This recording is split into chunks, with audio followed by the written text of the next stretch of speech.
Good morning. Well, this week we've got some very contradicting jobs numbers. We had the JOLTS come out on Tuesday. We had ADP national employment come out on Wednesday, and they really completely contradicted themselves. So how is that going to affect the market? Good morning, Brendan Rendo with the Homes in Orlando team. And this is our weekly Orlando Real Estate Buzz.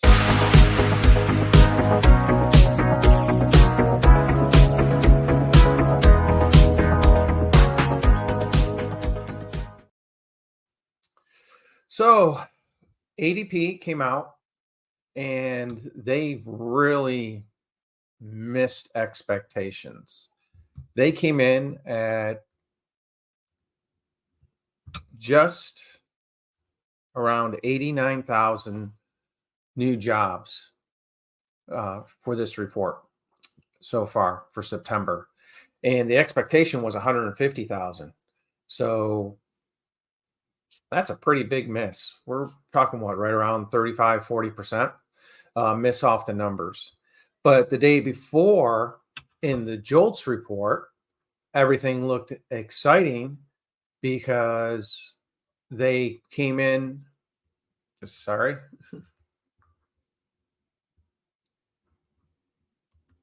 Well, the JOLTS report had, and they said that there were 600,000 new job openings. So you went with 600,000 new job openings, and then you had ADP missing new employment numbers by nearly 35, 40%. So a little bit of a contradiction in the numbers right there. And it really kind of threw the market, treasury market, all over the place. And as you can see, when the JOLT report came out, we shot up in the 10-year treasury. We actually got up to just around 4.8%. And then once the ADP numbers came out, we pushed back down to where today we're sitting about 4.71. Still, you look at everything over the past week where it sat down at 4.56 beginning of the week, our trend keeps moving up.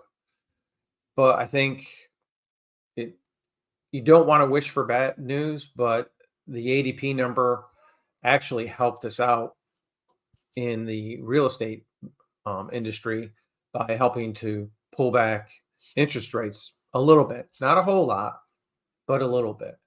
And it also, I think, gave more credence to a lot of people who said that the Fed are not going to increase rates again in November. Remember, Jerome Powell said that he expects at least one more quarter point increase between now and the end of the year. That only leaves him two meetings to do that in, either November or December. And when we look right now, the odds are that 76% of the people say that they are not going to do the increase in November. And I think a lot will depend on our jobs number that comes out tomorrow, because that's actually the government jobs number, but that tends to not match, but fall in line with ADP numbers.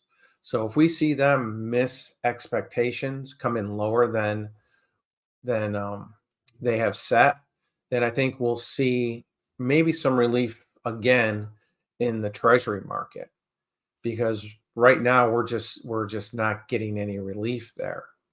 And if we can do that, and then we look at December, in December we're starting to see the same thing, people saying that we don't think the Fed is going to increase rates. So most people are feeling we've hit our pause.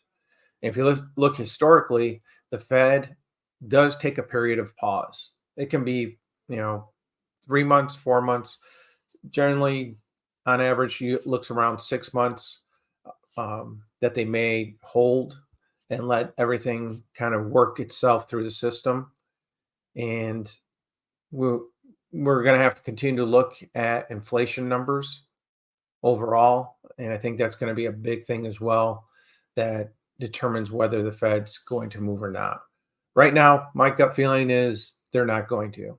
I think we've seen a big enough slowdown in a number of major industries, especially real estate right now, where we've seen prices flatten out. You are seeing reports that, prices increased 0.3%, which that's nothing extraordinary. It's kind of more that's actually kind of more of a normal market overall. So if we continue to pull that back, and you're seeing mortgage loan applications are actually at the lowest level they've been since 1996. So there's very few buyers out there right now.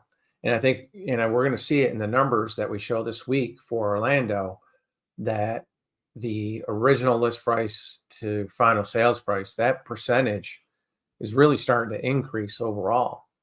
So we have this going on, but the other big news that we've got to continue to watch out for, and we've mentioned this several times over the past year, is the commercial mortgage-backed security industry. The commercial mortgage-backed security industry default rate has actually jumped and spiked to 5.6%. There are a number of commercial property owners who are literally walking away from properties. And historically, when we get this rate, it's generally during a recession. And why are they walking away? Really, two main reasons. One is the huge vacancy rate. Is with the vacancy rate, where having increased so much, when you're doing the numbers to do a refinance, you can't support the debt that you're going to incur. And you're looking on average that a lot of these started out at a 3.5% interest rate and are now having to refinance at close to 8%. That, for a commercial piece of property, that is, 3 times, maybe 4 times the payment that they previously had.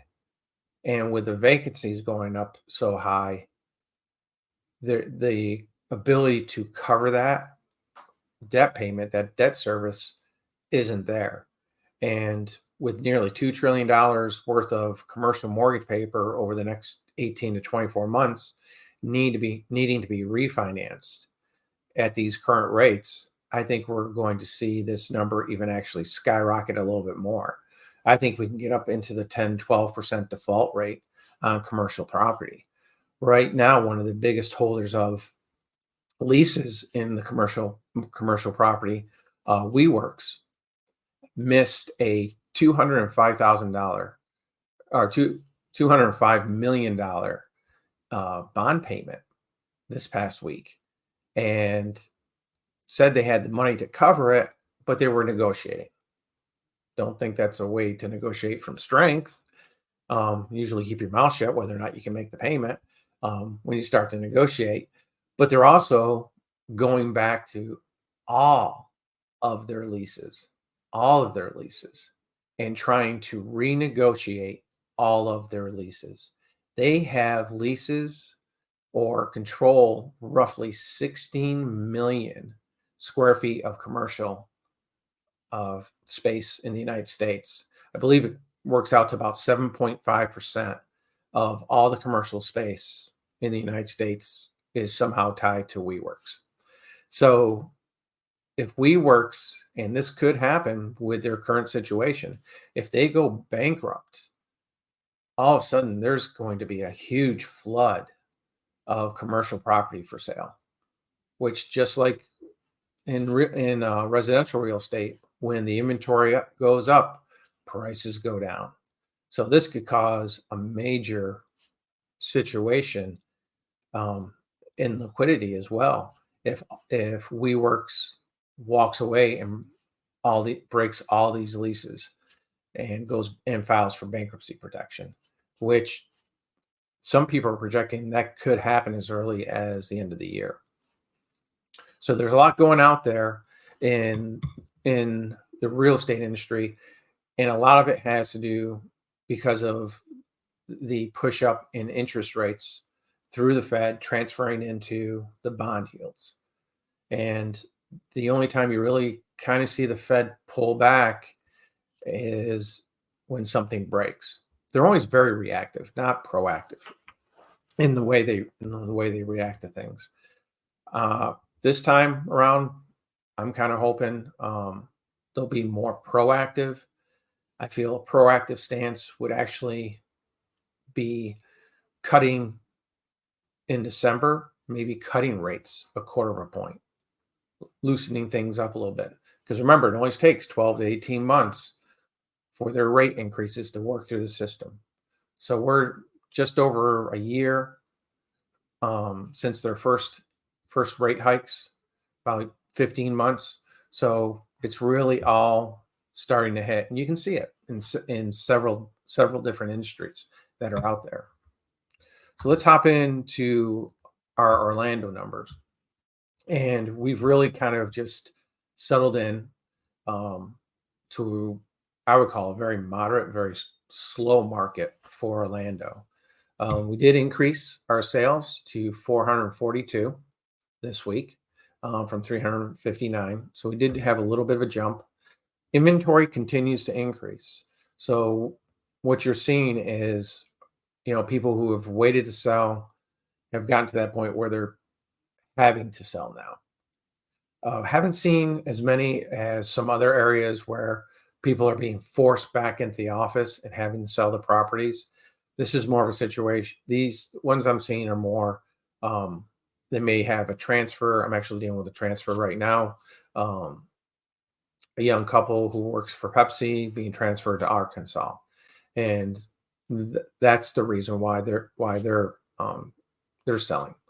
Condos, we saw a slight increase as well, up to 138 from 129.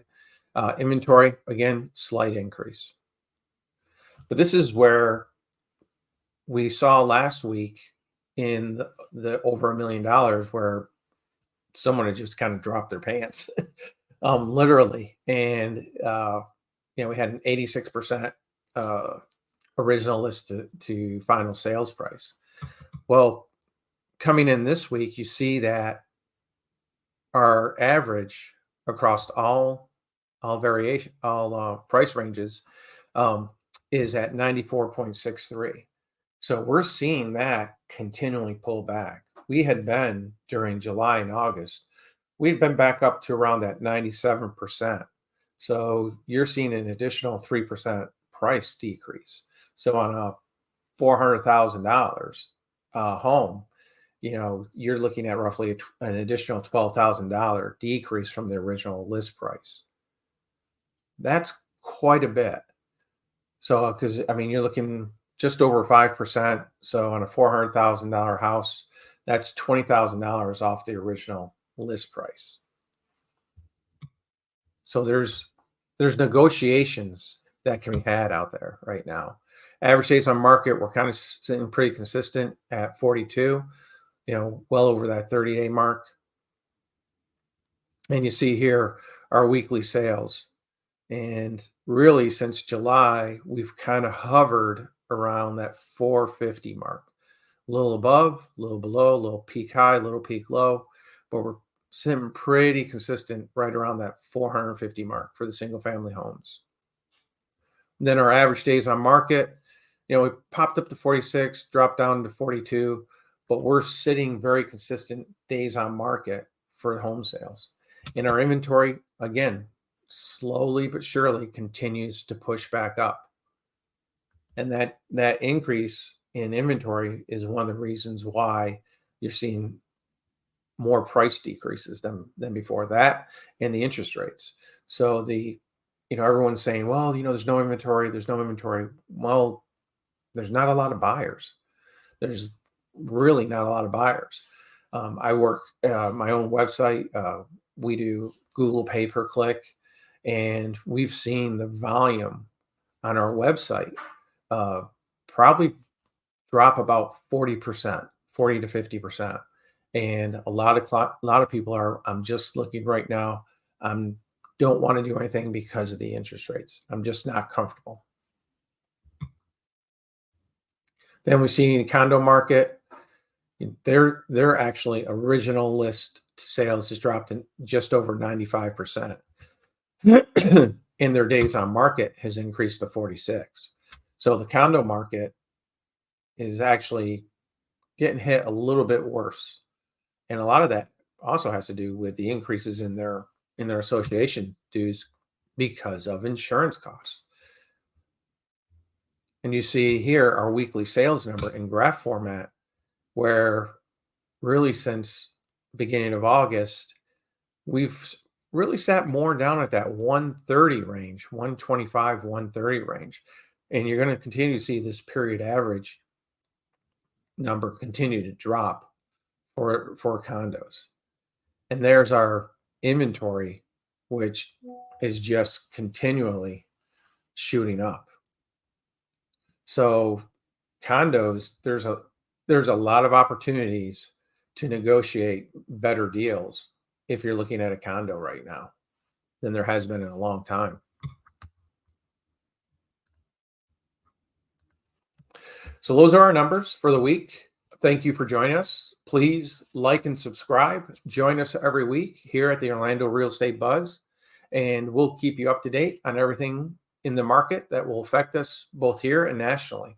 Take care. Have a great day. Bye-bye.